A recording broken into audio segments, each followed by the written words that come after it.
So what happens when the Miami Dolphins mix an inexperienced, young offensive genius with a quarterback who's so-so and a defense that has some skill but is unproven? You get the 2022 Miami Dolphins. I wish I could say this was a joke, but no, it's not. The local newspaper here in South Florida, one of the local newspapers, the Sun-Sentinel, has assigned a Tua Tagovailoa hater to cover the Miami Dolphins. Why would a South Florida newspaper assign a Tua hater to cover the Fins? I watched this live broadcast with Chris Perkins from start to finish. I sat through all 51 minutes of it. I couldn't believe what I was hearing from a South Florida newspaper. It took a while, but Perkins eventually revealed the source of his Tua animosity. Chris Perkins is the host, and I gather he's been with the Sun-Sentinel for quite some time, so this was kind of surprising. He's obviously chosen to be the Stephen A. Smith of South Florida. Why one of the hometown newspapers down here would choose someone to engage in negativity about the Dolphins and Tua, I have no idea. Let's listen to some of his hot takes. I kind of feel like I've seen this movie before. Dave Hyde, is this a different Dolphins season? Because I kind of feel like I saw this with Adam Gase in 2016, the young rookie offensive coach, Ryan Tannehill, kind of the unproven quarterback, the defense that had a little potential but something to prove. Have we seen this movie before, Dave Hyde? With the substantial changes with the Miami Dolphins this year, what is this guy talking about? Did he seriously just compare Mike McDaniel to Adam Gase? Has he been living under a rock for the last year? And now, too, after he's had every excuse in the book the first 2 years at his disposal, and a fan base that, and we'll touch on this, a fan base that has used every one of those excuses for him and excuse him for it. I absolutely love how people who call absolute truths to be excuses for Tua. 1, did Tua suffer through a catastrophic injury that could have ended his career? Obviously, yes. 2, did Tua suffer under a head coach who had no idea how to run an offense in the NFL? Yeah. And number 3, did the Miami Dolphins have the worst offensive line in the NFL? Or is that just, made up as well? Every single Miami Dolphin fan knows all of this to be true. I'm not sure why a beat reporter at the Sun-Sentinel would act like it's an excuse. You cover the hometown team. You cover the Miami Dolphins. What would cause a reporter to be this negative and denigrating about Tua, Mike McDaniel, and the Miami Dolphins? I don't get it. But think about that for a second. I think you have to make Tua's job as easy as possible. Tua does not have the potential to be Drew Brees or Aaron Rodgers or Tom Brady. How does he know that? How does he possibly know that? I'm not saying that Tua has the potential to be Brees, Brady, Rodgers, or even Mahomes. I'm not saying that at all. But I'm also saying that nobody knows that. How can you say he absolutely doesn't have the potential to grow into those types of players? It's ludicrous. In fact, what I want you to do is go back and look at Drew Brees' statistics for the first 2 years of his career. Don't worry, I'll wait. Every quarterback that he mentioned played under amazing coaches with great teams. That's undeniable. And those coaches knew how to win. Brian Flores, not so much. They also played on some teams with some serious assets.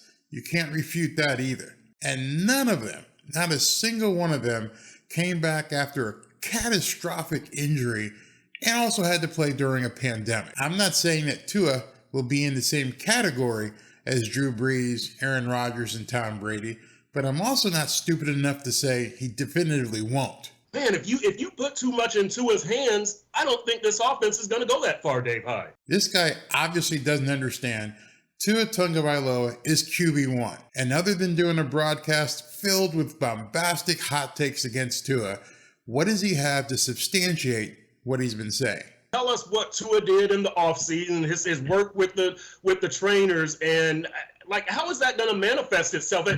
Core strength and arm strength, and does that mean he's going to be effective throwing to Tyreek Hill 50 yards deep? Because against Philadelphia, we saw that ball was a little bit underthrown. I'm not going to sweat that too much, but it was a little bit underthrown. Yeah, okay. So now this is when I realized that this guy was just playing dumb and he's being the Stephen A. wannabe for the Sun-Sentinel. You know what? I'm going to call him Stephen B. Because, since he wants to be Stephen A. so much, he's never going to get there, but we can call him Stephen B. Remember, he's had access to the entirety of preseason camp. He's had locker room and press room access. He already knows the answer to all of these questions. He's just playing a role with hot takes to grab views. Yeah, we'll see, Furones. And look, Dave Hyde, you know my philosophy. A lot of these people out there know my philosophy that if you don't have the quarterback, minimize his role. And look, the quarterback is all important. He is the number one guy. It's always been that way in football, but it's even more so in this era, this passing era where the rules are made for the quarterback and you can't touch the quarterback, you can't touch the receiver. The rules are made for the passing game, but if you don't have it, don't force it. And that's where I'm at with Tua. With all due respect to your story, Furones, which was outstanding, a lot of times when I hear all this stuff about the offseason, he gathered the receivers and they were get out of here with all that mess. See what I mean? Hot take flavored bullshit. He's pandering to the Tua haters out there for sure. God knows there's a lot of them out there. It's a huge demographic. There's a ton of people out there who absolutely hate Tua. But I'm not sure it's a place for the local South Florida newspaper to carve out a niche. But that's where he's chosen to make his home, and I'm going to show you why in just a few minutes. Just stick around. Everybody works hard in the offseason. I've got to see it on the field during the preseason, during the regular season. I haven't yet seen that with Tua, but remember, this guy is a writer for the Sun-Sentinel here in South Florida. He has unfettered access. So he's obviously lying. We've all seen Tua do some really good things this preseason. Has this guy not been to any of the practices? Not seen any of the videos? Even Omar Kelly praised how Tua was playing this preseason. So you can tell this guy is simply lying for views. If I'm an opposing defensive coordinator and I'm watching film of this Dolphins offense, I'm going, all right, they're respectable.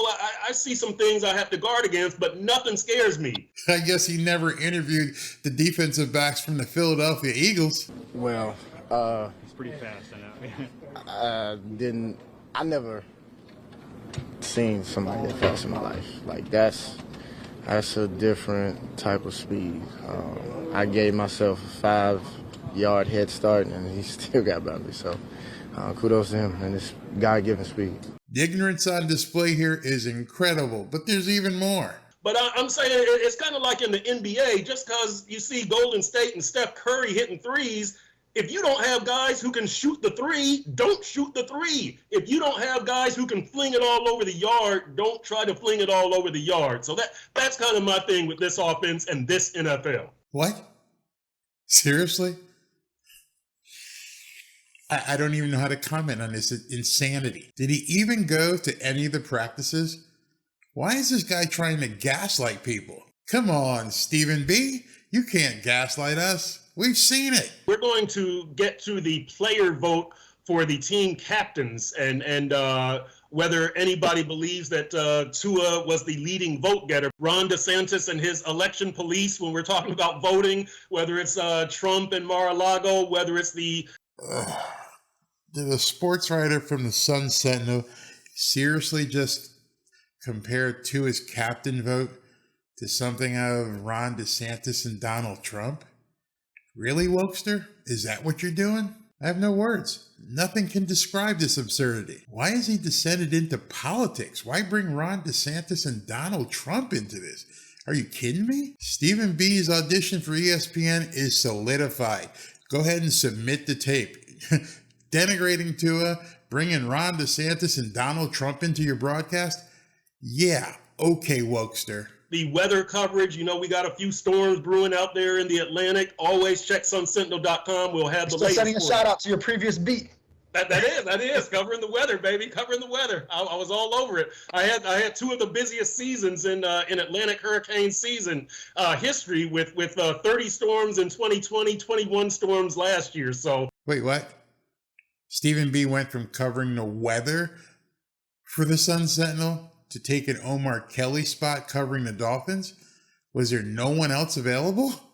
You brought in a weatherman? Come on, Sun-Sentinel. You're kidding, right? this is a joke. The entire thing is a joke, right? Please tell me that. Right now, and to me, in Steve Ross's mind, the quarterback search is still on. So now he's telling us that the billionaire owner of the Miami Dolphins is still looking for a new quarterback.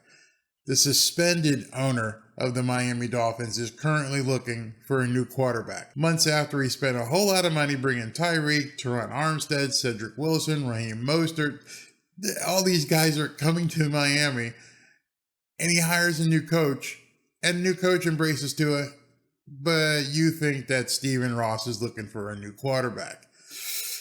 Okay. I picked the Dolphins to finish 8-9. Look, I'm very optimistic about the defense. I'm very wait and see on Tua, although he has a clean slate with me. I like what Mike McDaniel brings to the table. I love the way he thinks run first, but I don't think he has the talent to win 10 games and make the playoffs here, and I don't think you can scheme it up. Did you hear what he just said? 1, he said the Dolphins are going to go 8-9. 2, he said that Mike McDaniel can't put together a competitive game plan. 3, he said the talent isn't here in South Florida to win a championship. Look, I like where Brian Flores was taking this team. And there you have it. I think Stephen B just killed his audience in South Florida. Wow, Sun-Sentinel, you picked a winner to step in for Omar Kelly. Hey, Stephen B, Stephen A would like to have a word with you. Even he thinks you're absolutely nuts. Here's what he had to say about your last hot take. Stay off the weed. It's stay off the weed. And you can't stay off the weed. Stay off the damn weed.